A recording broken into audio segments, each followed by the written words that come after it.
Gobernador Pamela Bari 4 mga igsuon. Ingon man mga kauban ning delegado dinhi sa Sugbo.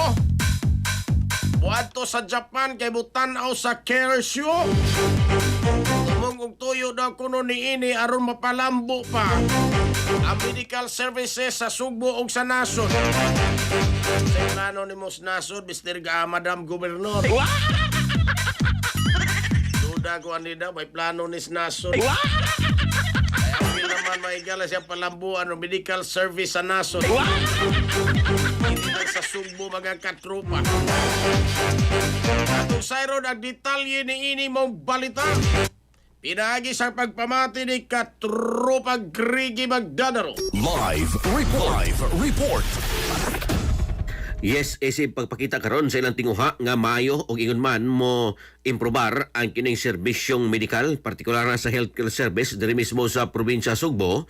Ang kagamanan sa probinsya Sugbo pinanguluhan ni Governor Pamela Bari 4 may bisita og miapil dito sa care show dito sa Japan kabahin sa ilaha karon nga Cebu Trade Mission dito mismo sa Tokyo. Din atua karon sila si Bari 4 og mga kaubanan aron tun-an kung unsay mga maayong mga buhat og maayong mga lakang nga gibuhat sa Japan parte sa panglawas. Ang nasgutan nga care show nagpakita sa mga exhibitor sa ilang mga innovative medical o wellness equipment, healthcare system o processes. Ingon man ang mga bag-ong mga food solution nga gidisenyo para sa ospital o sa senior care. Ang nasgutan nga delegasyon gipanguluhan ni Bari 4 kauban ang mga pangulo o ingon man kadagkuan sa Cebu Chamber of Commerce and Industry kon CCCI, provincial board member nga si Kerry Shimura o Stanley Caminero, planning officer Elizar Sabinay, PDRMO focal Colonel Dennis Pastor o ang Capitol Health Consultant kasi Dr. Nikki Catalan.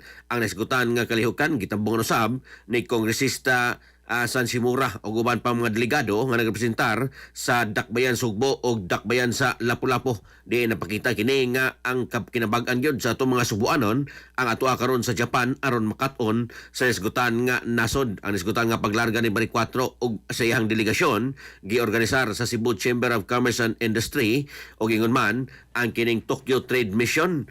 Gikatak daw sab sila nga makikitagbo og ubay-ubay nga mga meeting dito mismo sa Tokyo Chamber of Commerce o ingon man sa Tokyo Metropolitan Government. Lakip na ang pagbisita sa Tokyo Food Discharge Site. Sa ato mga katropa diha nga nagalubog og nakarap ang pananaw.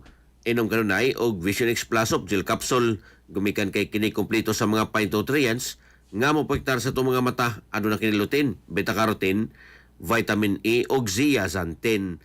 Alang sa usang Pilipino para sa Pilipinas, kino katropa Gregi Magdaro, XFM News. XFM report.